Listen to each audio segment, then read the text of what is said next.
Assalamualaikum warahmatullahi wabarakatuh. Selamat datang ke MSH Artist Channel. Hari ni kita nak showcase sikit beberapa body unbreakable yang kita jual di kedai. Datang kepada Turki. Body ni memang korang bashing macam mana pun tak akan pecah. Dia dah diproven, langgar dengan kereta pun tak ada masalah. Apa yang body kita ada sekarang ni kat sini? Kita ada dua body shell untuk X-Max, satu warna putih, satu lagi warna hitam. Kita ada satu body shell untuk Aucas ataupun Notorious, dua body shell untuk Max, dan satu lagi body shell untuk E-Revo. So body shell ni tak boleh paint, tapi dia dah siap dengan stiker-stiker yang memang lawa lah. So body korang akan lengkap dengan stiker tu. Korang boleh bashing dengan tanpa risau. Body ni akan absorb semua impact tu. Korang nak tengok kebolehan body ni Fatih, cuba.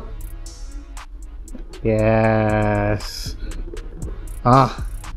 Mana korang nak dapat body shell macam ni? Korang pijak tak ada rosak Kalau korang nak dapatkan body shell unbreakable ni, bolehlah singgah di MSH hari ni. Kita boleh postage, pakai SP pun boleh. Assalamualaikum, peace.